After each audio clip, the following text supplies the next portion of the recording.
Hello, everybody. Good afternoon. I'm sorry my presentation is in English. I hope that's okay. Thank you for choosing this session compared to the other sessions.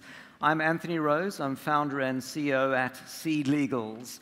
Seed Legals is a legal tech platform that you go to for everything for your funding round, for getting started as a startup. Instead of going to a law firm, you go to Seed Legals. I'm not here to talk about Seed Legals today. I'm here to talk about the fundraising, the startup journey. And I understand, so tell me, who in the audience is a founder? Most people are founders. Who here has not yet raised a first funding round? Okay, who here has raised one funding round? All right, so I think it's the right audience for the topic, or the other way around. So what we can go through is the startup journey. All startup ideas are very different, but the journey is often very similar. The things you have to do to get investment ready, to find investors, convince investors to give you money, give shares, and so on, very similar. So I'm going to take you through the journey for 45 minutes in what I hope will be fun and inspirational and valuable. So firstly, a little bit about my background. So I used to head up the BBC iPlayer, working for the big BBC years ago. I'm not a lawyer, I'm a media guy. And after I left the BBC, I built a startup. And then I sold it. And then I built another startup, and I sold it. And I got tired of paying lawyers. And I met my co-founder, French, and we built Seed Legals to change that. We're about 150 people, mainly based in London, but also in Paris, Singapore, and Hong Kong. And so our goal is to take all the things, the legals, the complexities, and productize it to make it much easier. So what I wanted to do is start about a moment about my learnings and my startup experiences so that you don't make the same mistakes and you get to go much faster. So back in my BBC iPlayer days, I had a big team of 250 people or so, and it was a big company. So for those of you who are working in a large company today and thinking about how to either bring innovation to your company, or maybe you get tired of doing that and start your own startup, one of the things I discovered, and is one of the things I still love to do today, is from my BBC days, what I call customer-driven development. So when I arrived at the BBC, they were working on this iPlayer for some time, and it wasn't ready to go. And I knew that lots of things didn't work. So I went to the department that does user testing, and I said, I need to do some user testing. And they said, that will cost £20,000 and take 6 weeks. And I said, I'm not going to spend £20,000. I don't have 6 weeks. So I developed what I call the Anthony Chocolate Box Test. So I went to find a non-technical person and said, if I give you this big box of Lindt chocolates, will you test my product? And it worked great. The first time they tested, it was a terrible result. The second time, it was better. So what I learned very early on, and this is going to be central to the things I'm going to talk about today, is how to focus on what your customers want and obsess with your team and yourself as the founder to make everything understandable by the customer and everything that the customer wants. All right, so now, let's go right back to the beginning of your startup journey. So you're in the shower, you're going for a run, wherever you have an idea. And the first thing is, so you have an idea. And let's say, hypothetically, for this discussion, you've got this GPS-enabled, blockchain-controlled bicycle lock. So if your bicycle is stolen in Lyon, you can find it anywhere, you know, and with blockchain to prove something like that. Is it a good idea, or is it a crazy idea? So the first thing, of course, is you have to ask people if it's a good idea. And the problem here is that you ask the wrong people the wrong question. You ask your friends, hey, I've got this amazing bicycle lock, don't you think it's a great idea? And of course they're going to tell you it's a good idea because they don't want to offend you, and you've asked the question in such a way it can't possibly not be a good idea. So only later, when you are a year into development and you've hired people and you've got investor money, then one day you wake up in a cold sweat going, nobody wants it, it's a terrible idea, why did I ever start this? And so you really want to learn before you raise investment, before you go down the journey and spend a year or 2 years of your life working on something, whether it really is a good idea. And this is super important, because one of the key learnings that I've had over the years is, as the founder, particularly if you're a technical founder, you think the problem is building whatever it is, the idea you've got. It's a technical problem. And only years later do you realize building, it was difficult, but comparatively it was easy. The hard part was getting users to want it. So everything you do is to truly validate that it's something that people really want, rather than them saying they want, before you build it. And so there's a great book to get, if you haven't got it already, called The Mom Test. It's like £12 on Amazon, 12 euros. And the Mom Test is called the Mom Test because you might ask your mother, hey, Mom, I've got this great idea, this GPS blockchain-enabled bicycle lock. Isn't it a great idea? And your mother goes, I've no idea what he's talking about, but he's such a clever boy, of course it's a good idea. And then you go off and build it. So really the key thing that I'm talking about here, and again throughout, is always validate with your actual users, show them the product that you are thinking of making, and ask them the right questions. Don't ask them, is it a great idea? Ask them, have you ever looked for one of these? Or how much would you pay for one of these? Or have you used one of these before? And of course, if it's truly novel and no one's done it before, they wouldn't know. But that's rare. Most things people build are new versions of things that exist. And if no one's ever looked for it, or no one's looked to buy it, or no one would buy it, that's an indication it might be what's called a vanity project. It sounds like a good idea, but no one's really going to want it. No one's really going to buy it. And then you're stuck later, which sounded that it was good, but you're not actually getting customers. So your next thing is to test it further before you make it. So what you want to do is you want to create prototypes. Before you start building things, you know, every fiber inside you is saying, hire developers, let's start coding. But once you start coding, it's very difficult to undo what you've built. And instead, you want to make mock-ups. You want to try, you want to fail fast, you want to learn fast, and you want to iterate fast. So let's say you've got some app that you think of making. You could spend ages coding it, build the database behind it, and all the infrastructure, and only then realize that people don't know what it is.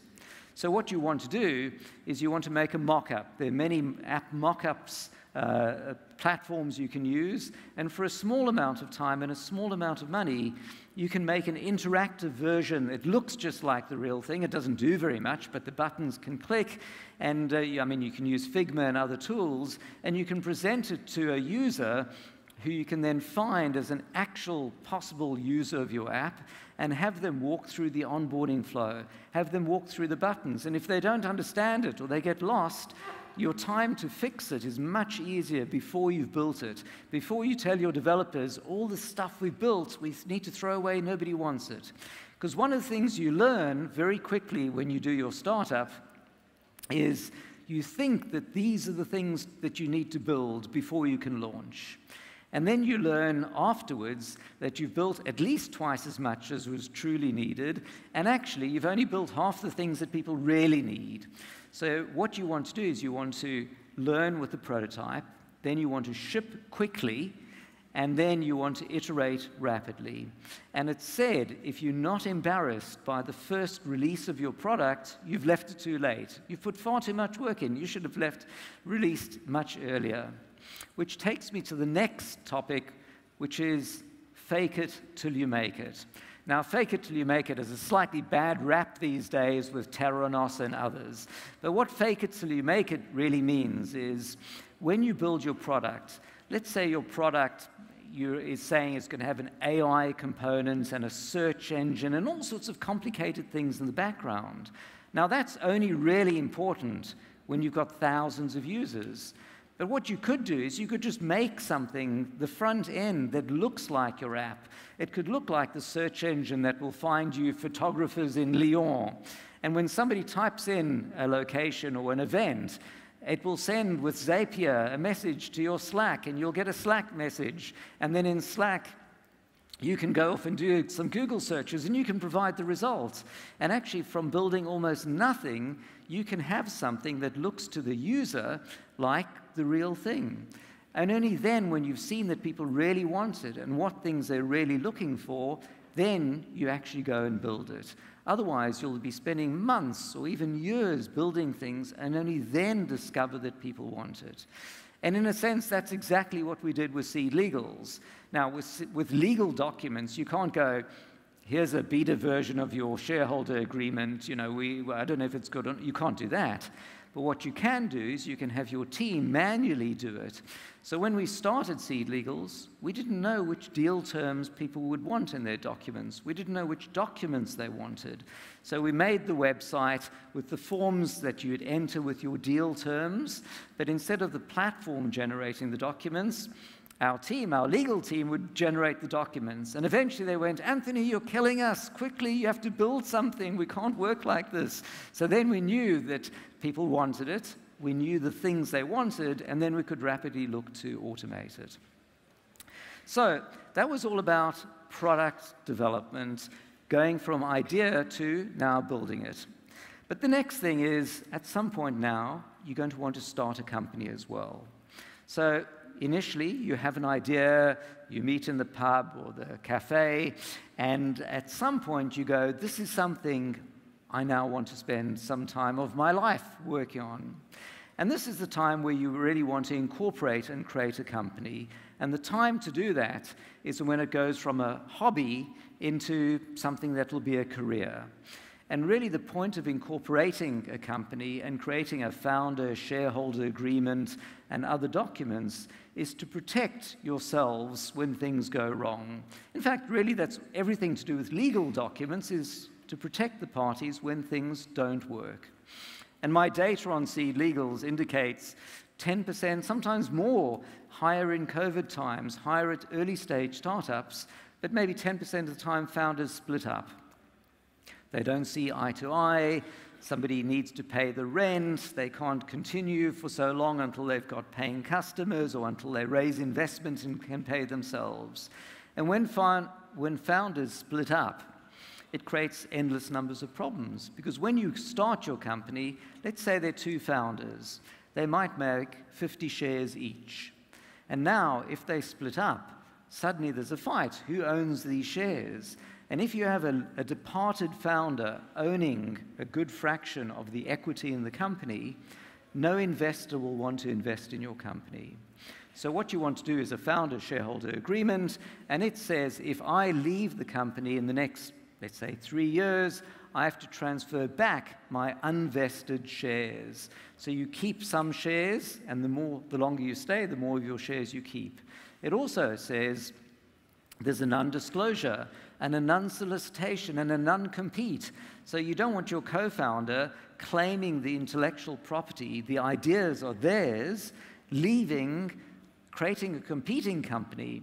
So the whole point of incorporating a company and founder agreements is that philosophically, the parties are saying the vehicle that continues is the company. People may come and go, but the company as a whole continues. And you're protecting yourself if your co-founder leaves. Of course, it's a double-edged sword. If you leave, you have to give back some shares as well. So that is the starting point for your company and getting things, the beginning of the journey to get everything investment ready. So now, switching to getting investment ready, I want to talk for a few moments about the art of the pitch. So at Seed Legals, I see hundreds of pitch decks and many, many pitches. And I see people on stage pitching, sometimes for 3 minutes, sometimes for half an hour. And most pitches are quite bad. So I thought I would spend a few moments going through what I call the art of the pitch. So I'll tell you, so it's 2 parts. Firstly, we'll talk about a pitch deck, and then we'll talk about presenting on stage.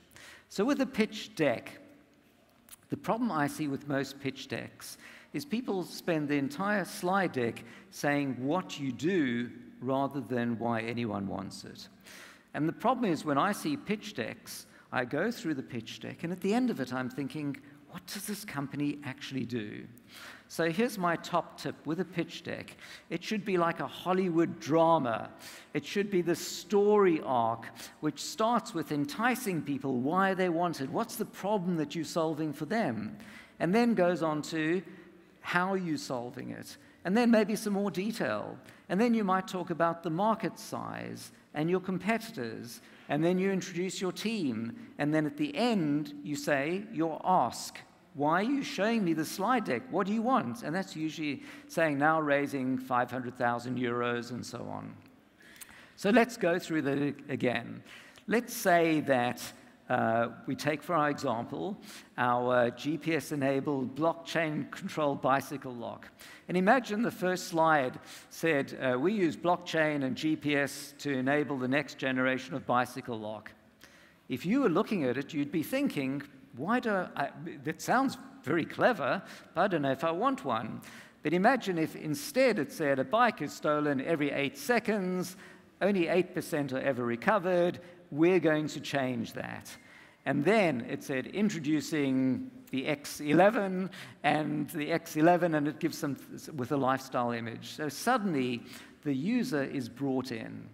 And when you're creating a slide deck, one key trick to keep in mind is even though the slide deck is targeted for an investor, not a consumer, if you design your slide deck so that it presents as if it's talking, at least in the initial stages, to a consumer, the investor will understand, if you can make something that's enticing to a consumer, your company's going to do well, so I want to invest in it. So your first slides are going to, again, explain the problem you solve, how you solve it, some more detail, and then switch to the things the investor is going to want to know about, the market size and so on. So sometimes you're presenting your slide deck in person at a VC or investor's office. These days, of course, it's often on Zoom. So my next thing is when you're doing a Zoom presentation, it's a small thing, but make sure that your slide deck is set to read mode, so it's full screen in a window initially. The worst thing is on a Zoom call, your investor, you promise you're going to change the world, and the first minute is trying to get your slide deck looking good. So make sure before you screen share, you set read mode, it's filling up the whole window of the app. Make sure it's not going to pop up on another monitor so that you're looking at the screen and the Zoom window is not screen sharing. So make sure you get all those little things right so it's super slick and practice it beforehand. If you've got any video, make sure you've set Zoom up so that the video sound will carry through rather than being silent and you have to spend minutes. So it's those little things that have an investor go, this founder I'm interested in doing. So now let's switch to the verbal presentation. So with the verbal presentation, it's tough. I mean, you have to stand on stage in front of often lots of people, and it's often not you. I mean, most founders, including me, are INTJ, sort of introverts. Maybe you're software developers, maybe you're lawyers or whatever, but initially, you like being in front of a screen and probably not in front of people. And how do you get out of that and change? Because being able to do that is really, really important to get investors, to get customers, and to get your team to want to join you on the journey. And if you can't master that, it's going to be much harder to get that investment and those consumers. So my baptism of fire in this, and I'll mention it because I think it's a fun thing. So probably about 20 years ago, we were doing, my company, I was CTO, we were doing real-time 3D graphics. And we were selected by Intel to join the special program for the hottest 3D companies to develop a 3D engine on the next generation, the pre-release Intel Pentium series. It was a few years ago. And they kept sending us these pre-release processors, which were buggy, and our code was super buggy, and it crashed most of the time, but it got better. And then we got invited to present at Web3D in Los Angeles, which is a huge graphics show. And I, as a CTO, insistent that I was the one in our company to do the presentation. And then we got to do the presentation, and Intel were insisting on rehearsal. So there were 20 companies presenting. There were 3,000 people in the audience, and they were given ping-pong guns. So if you went 1 second over your allotted 3-minute time, they would shoot you with a ping-pong gun.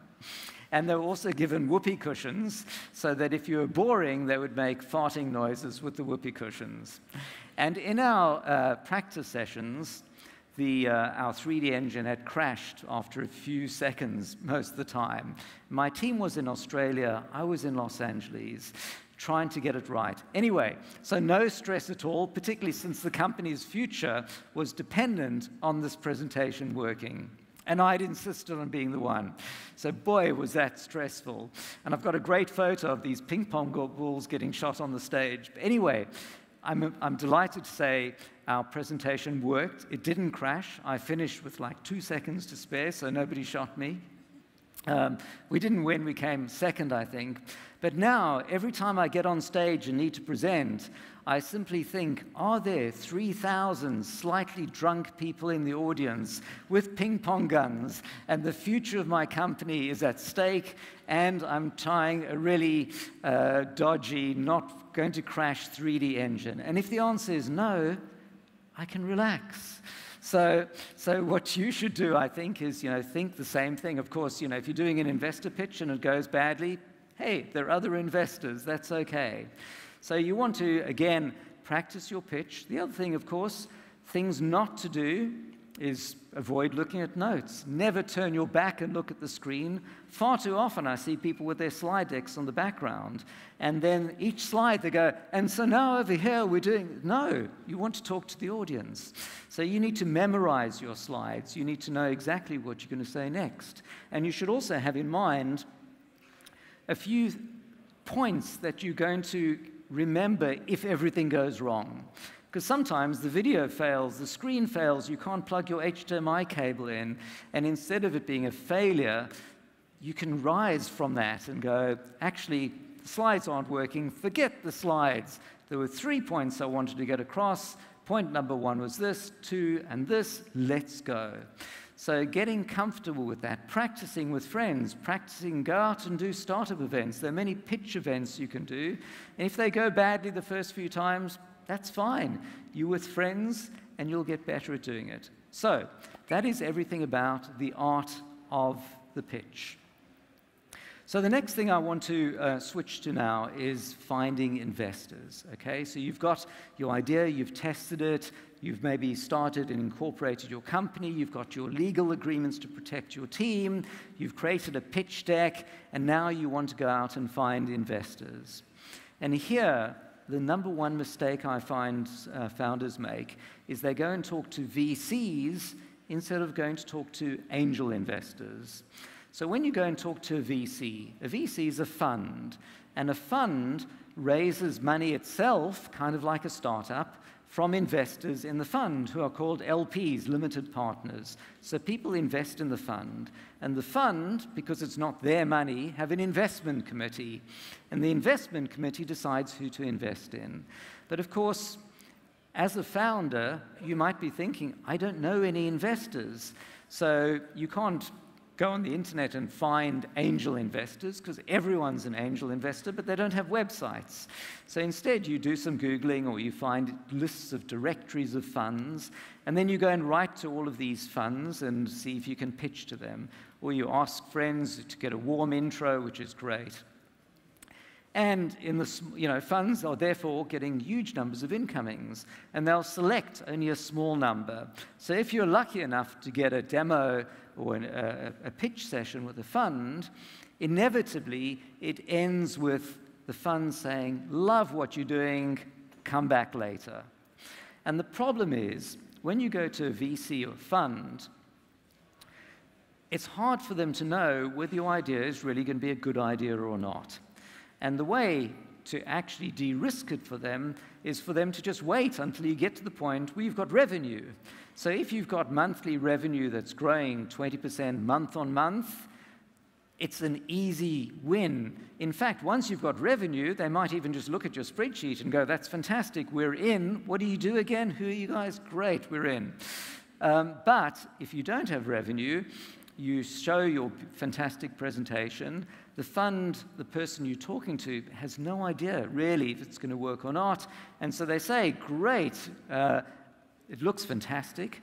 How much revenue do you have? And you go, oh, no, we don't have revenue. And they go, well, how many users do you have? And you go, oh, no, we haven't launched it yet. And they go, that's great. Love what you're doing. Come back later. And it can be very disheartening, and it's going to take and waste a lot of time.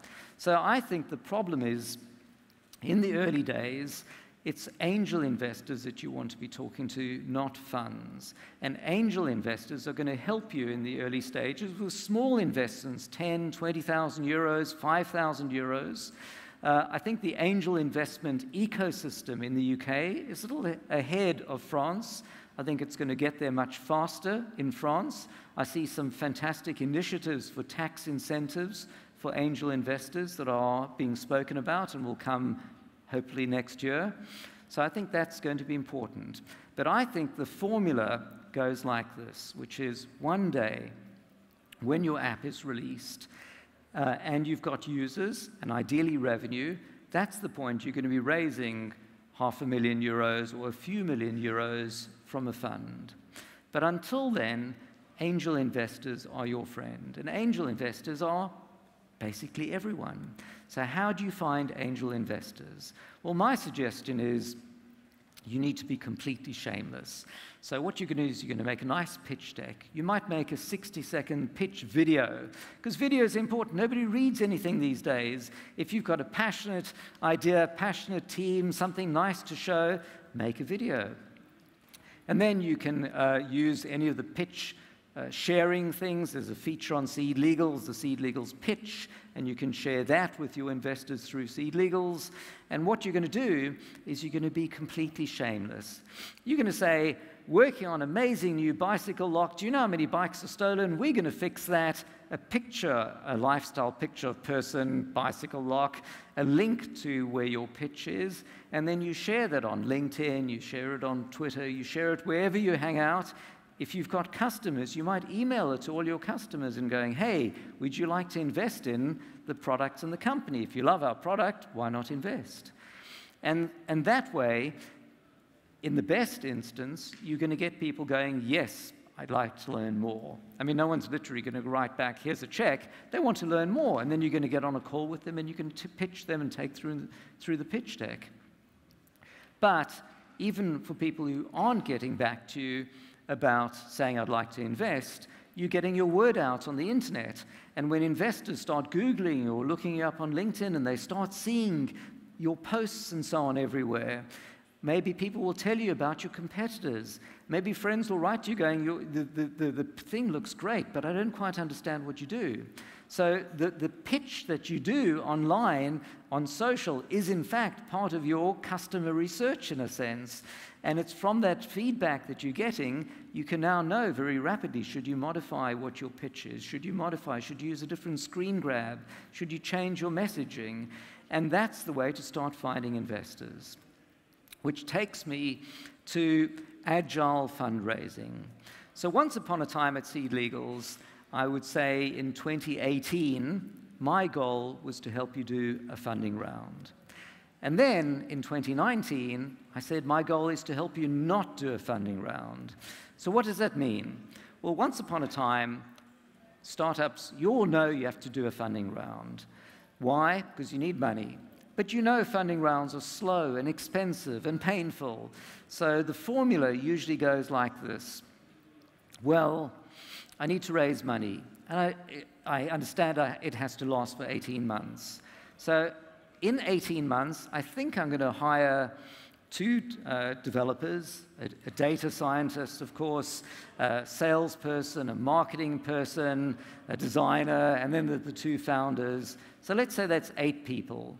And let's say I'm going to pay them 50,000 euros a year, so that's 400,000 euros for the 8 of them for a year. It needs to last a year and a half, so 600,000 euros.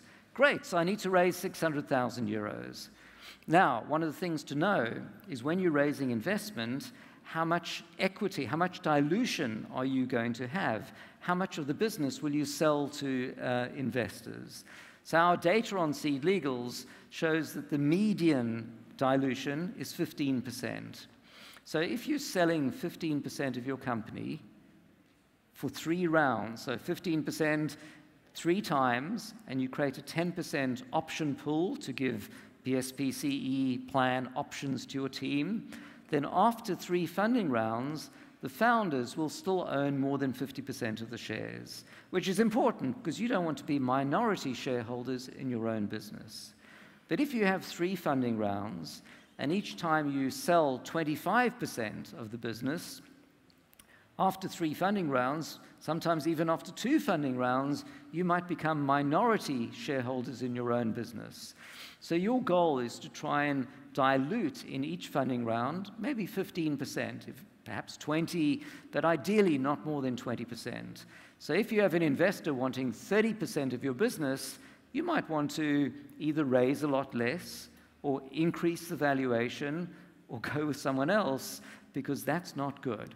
And one of the problems investors often say is if they see in the first funding round or first 2 funding rounds, a founder has given away too much equity, the company becomes uninvestable because the investors see, maybe the 2 or 3 founders, they've only got 10% equity each. It's not that interesting for them ultimately. So not selling too much equity early on is super important. So let's go back to that example. So you've said, I want to raise 600,000 euros. Now, if you're going to be diluting 15%, that means you take the amount of money you want to raise, you multiply it by 5, so the investors will own 1 in 6 at the end, 16%. So 600,000 euros times 5, so it will be a 3 million euro pre-money valuation. So great. So now you go to investors going, I'm raising 600,000 euros on a 3 million pre-money valuation, and the investors will go, that's fantastic. What's your revenue? And you go, oh, I don't have any revenue yet. And they go, well, how many users do you have? You don't have any users yet. It's just a prototype. And they go, okay, love what you're doing. Come back later. So what is agile fundraising? Agile fundraising says, instead of doing a funding round or before doing a funding round, you can raise with a BSA Air. And a BSA Air, who's familiar with the BSA Air? A few people. All right, great. So BSA Air in the UK, we call it a seed fast. In the US, it's called a SAFE. And it's transforming the way people are raising investment. And what it says, if you imagine a funding round, is like a bus trip. You're going to get all your investors on the bus to go together, and the bus can only leave when it's full. In other words, you've got all the amount you want raised, and you have to wait for the last passenger to arrive before the bus can go, and it's complicated to arrange. A BSA Air would be the Uber equivalent. So as investors come, you just create a document for them immediately and take their investment. And what a BSA Air says is, as an investor, I will give you money today, and you will give me shares later on when you do your funding round at the valuation to be determined in your funding round later. And to incentivize me to come in early, you might give me a 10 or 20% discount, or you might cap the valuation. So you might say, I will get shares at a 2 million euro valuation, even if your funding round's at a higher valuation later. So as an investor, it's more risk for me than a funding round because I'm not getting shares now. Maybe you'll never get enough investment for later, but on the flip side, I'm getting a discount. And more investors are doing this, and more founders are doing this. So what we've seen is actually largely starting with COVID times, there's now more money raised on seed legals in the UK outside of a funding round than in a funding round. And that means before you go to VCs to try and raise a big round, you might instead go, let me find 5 angel investors for 10,000 euros each. There I've got my first 50,000 euros. And now I can go off and hire that developer, that designer, I can do more testing, I can outsource the development of the first version. And essentially what you're doing, instead of saying, I'm going to wait to find all these investors and one day hopefully raise a big amount, you're saying, I'm going to raise in smaller steps to get there sooner. And by having some money sooner, I can build my startup sooner, hopefully give away less equity, and then use this initial traction to now go to VCs later. So this is all about agile fundraising, and really it's the way everything has changed. And when I talk to founders about this, when I'm on a customer call at Seed Legals, it'll often be, I'm looking to raise £1 million, but I've been struggling to find investors, but I think I found one, let's set up a funding round. And then I'll tell the founder about the other ways of doing it. By the way, you don't need to raise the $1 million. You could use these agreements to raise small amounts. And they'll say, yeah, it's fine. Tell me about the funding round. And then about 2 weeks later, they call back and go, actually, you know what? I've got 3 investors with small amounts. Can I just take those now? And I love the fluidity. I love how this empowers founders, because once upon a time, you had to go to a VC, and you were waiting for the VC investment committee to go yes or no, and you were stuck until that was happening. But these days, you know, our goal at Seed Legals, but it's the other parts of the ecosystem as well that are empowering you as founders, you know, to master the art of the pitch, to create a great pitch deck, to go out and find angel investors yourself, for you to lead with the funding round, with the deal docs, the deal terms, and to use the resources out there on the internet or at accelerators so that you're empowered, you're driving, you'll get that initial smaller amounts of investment to build something, and then later on, when you're ready, then you'll go off and talk to VCs. So I think those were the things that I want to cover. I've left a few minutes for Q&A. Are there any questions? And I hope this was helpful on the startup founder journey and will inspire you to get out, find investors, of course, prototype, test what you're doing, and be inspired to take the next step on your founder journey. Now, any questions?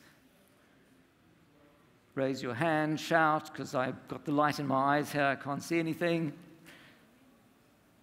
All right, no questions.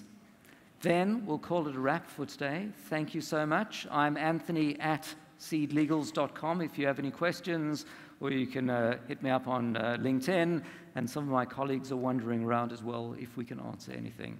Thank you so much.